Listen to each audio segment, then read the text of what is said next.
Hey, Brett here. So we're going to work on lumbar sort of back here, and we're going to do some twisting today. I'm going to start by sitting on my mat, sitting on the floor. I'm going to put my feet together, and then I'm going to have them pretty far forward, one, two, three, or maybe even four fist. I'm also sitting on a pillow. The nice thing about a pillow is if you're just on the edge of the pillow, it helps you lean forward. And really, this is about opening up here, and also we'll get the back pretty nicely. So I'm going to go ahead and get set up for this pose. As I go into the pose, I'll start a timer, but I'm going to go through a couple of principles. Alexa, 5 minute timer. Now I'm doing this for 5 minutes. You can do it for 2, 3 minutes. That's fine. First principle, wet noodle. So I'm going to try to relax everything. Just relax. You don't want to pull. You don't want to push. Let things happen naturally. Now I can put my arms here and add some weight, but that's fine. And I might do just a little bit of pulling, or if you want to extend the stretch, just lift your arms and let gravity and weight sort of pull you down a little bit. And then once you feel a bit more of a stretch, just set your arms down and hold it for a while. So wet noodle. The second principle is passive tension over time. I just set the timer for 5 minutes, 2 minutes to 5 minutes. 2 minutes is enough to sort of get your reflex response turned down, your nervous system calm down a bit, and start to get into the stretch. Much more than 5 minutes for most stretches is probably law of diminishing return. You can certainly stay in longer, but you might get a little more benefit from switching out. Breathe to relax. That's the third principle. So I inhale to a count of 4 and exhale to a count of 8. By taking 5 breaths a minute, you're going to balance your nervous system. By making the breath inhale shorter than the exhale, you're going to turn down your sympathetic nervous system and turn up your parasympathetic nervous system. What you're doing is you're getting into a slightly discomfortable pose. Some poses are more discomfortable than others, or uncomfortable.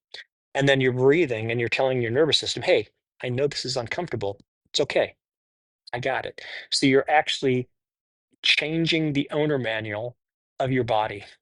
You are telling your body how you want to respond when you feel this kind of experience rather than letting it just react. A couple other things.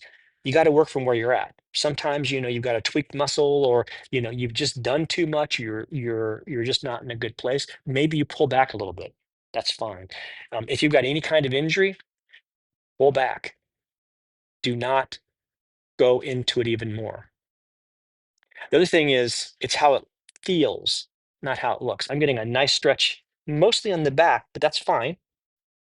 I'm getting a good stretch. So it's how it feels. I might use props. So, for example, a good trick is to use something like a block to protect your forehead, or to sort of rest your forehead. And it just changes the stretch a little bit, takes a lot of the pressure off the lower back.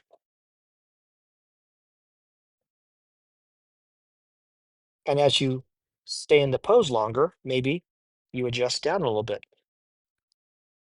See, I'm not ready to do that yet naturally, so I'm going to do this. And then I'll just relax into this longer. So again, wet noodle, just relaxed. Passive tension over time, 2 to 5 minutes. Breathe to relax. Work from where you're at. Work from where you're at, not where you think you should be, not where you want to be. Don't compare yourself to somebody else. And again, it's about the feeling of the stretch, not the look. We might be using the yoga poses, but our intention is different than a typical, say, vinyasa flow. So because of that, we're going to do things slightly differently. I'm going to do that sort of weight training to see if I can allow my body to lower a little bit naturally.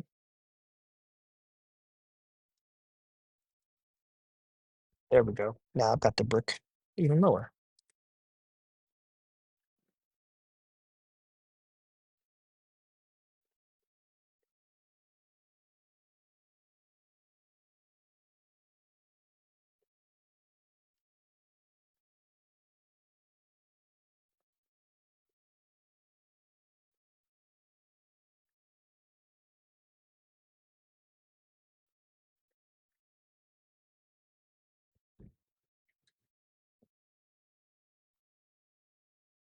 I'm getting a nice stretch on my lumbar and also the sides of my hips. So this is a really good stretch for your lumbar. And also it's a good hip stretch. Not a great hip stretch, but it's a pretty good hip stretch. A great hip stretch would be blaster, pigeon.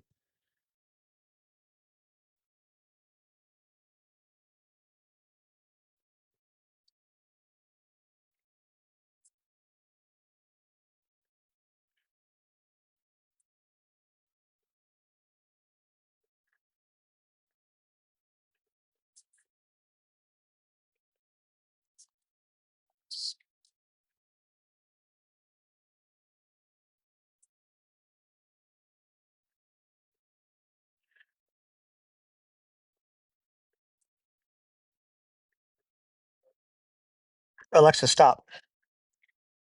There we go. Now to come out, I'm just going to push up. I'm not using my back. I'm using my hands to get out of the pose. Whatever muscle you're stretching, in this case, my lumbar, don't use it to come out of the pose. Because if you've done a good job, you've turned off the nervous system, you've calmed the muscle down, but you've also stretched it. So you've destabilized it. Once you get back into position, it's okay. But even so, again, I think I've mentioned this after I've done this, I'm not going to do anything active. I'm not going to be jogging. I wouldn't jog anyway, or even doing yoga. It's not safe because if you've done this well, you've destabilized the muscle by design. So these are always after everything else, right before you go to bed. Now I'm doing this at lunchtime, but that's fine because I'm after lunch, I'm just going to be sitting at my desk and I will not be pedaling my bicycle. That's it. Have a good one.